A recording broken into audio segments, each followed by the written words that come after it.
lagi bersama saya di podcast edukasi. Bersama saya Siti Nurmadia. Kali ini saya tidak sendiri loh. Saya ditemani oleh teman sekelas saya, Rahmawati Eka Putri. Hai. Hai Rahma. Hai. Udah lama nih gak ketemu. Gimana kabarnya selama kuliah online ini?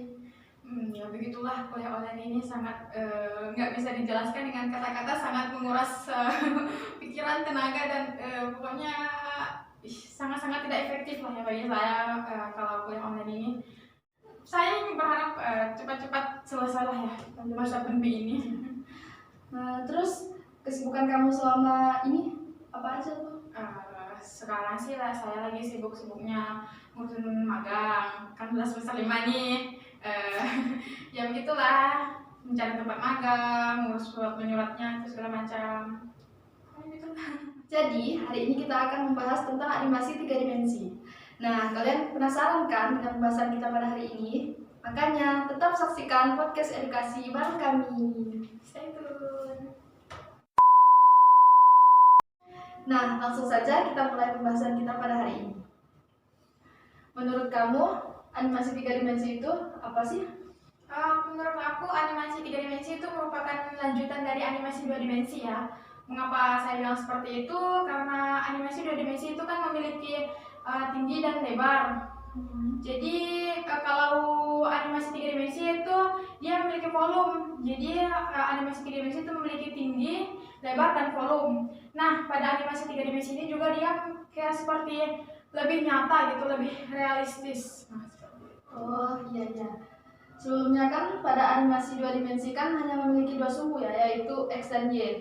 Sedangkan pada animasi 3 dimensi itu ada penambahan sumbu, yaitu volume yang membuat objeknya menjadi lebih nyata. Iya, jadi perbedaan antara 2 dimensi dan 3 dimensi itu 2 dimensi itu bentuknya itu lebih datar. Nah, kalau animasi 3 dimensi itu dia memiliki volume ataupun bentuk seperti itu. Wah, ternyata banyak sekali ya perbedaan antara animasi 2 dimensi dan 3 dimensi itu. Setiap perbedaan kan pasti memiliki keunggulan. Apa sih keunggulan animasi 3 dimensi yang kamu ketahui? Keunggulan utama pada animasi 3 dimensi itu pada visualisasinya ya. Jadi visualisasi objeknya itu terlihat seperti nyata dan bentuknya itu mendekati objek aslinya gitu. Kalau keunggulan lainnya yang saya ketahui sih kemampuan untuk membuat dan mewujudkan visualisasi yang sulit atau bahkan objek-objek yang terlihat mustahil gitu itu bisa terlihat lebih nyata. Iya gitu juga bisa. Kalau film yang menggunakan konsep animasi 3 dimensi itu apa saja? Yang saya ketahui sih Toy Story 2, Monster Inc, Dinosaurus, satunya lagi Final Fantasy. Nah, itu sih yang saya ketahui. Nah, selanjutnya dalam pembuatan animasi 3 dimensi kan terdapat tahapan-tahapannya. Apa saja sih tahapan tersebut? Iya, ada tahapannya. Tahapannya sih ada 3. Yang pertama itu kita ada tahapan modeling. Yang kedua itu tahapan animation.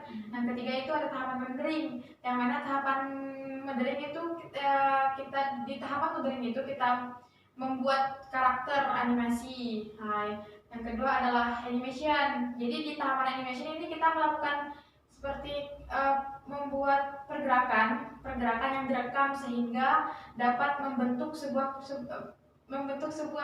kayak yang tadinya karakter satu itu jadi bergerak gitu.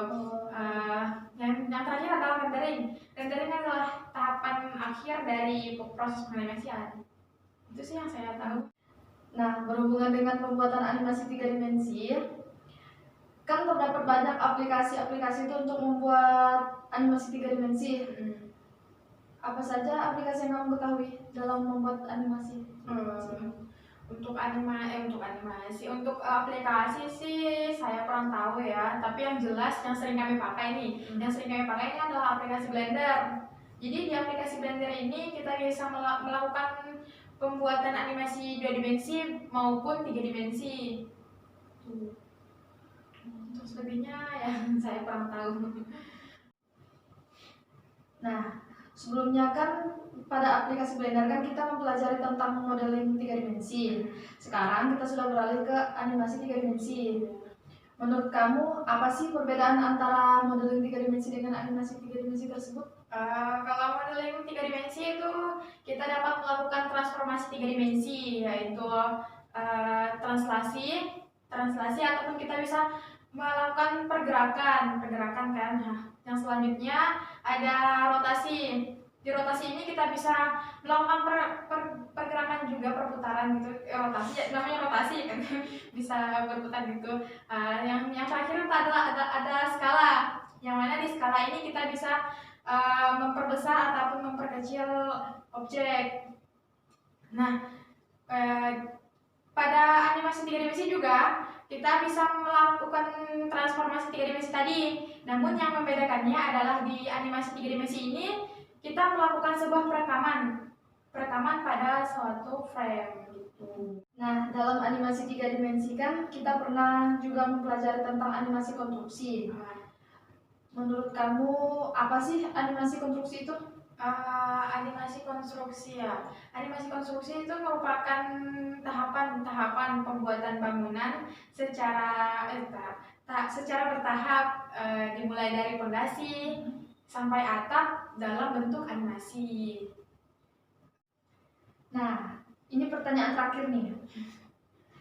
Selama penggunaan aplikasi Blender untuk membuat animasi, kesulitan-kesulitan apa yang kamu alami sejauh ini? Sejauh ini saya mengalami kesulitan pada pembuatan animasi yang membutuhkan ketelitian yang sangat ekstra ya. Karena saya kurang teliti.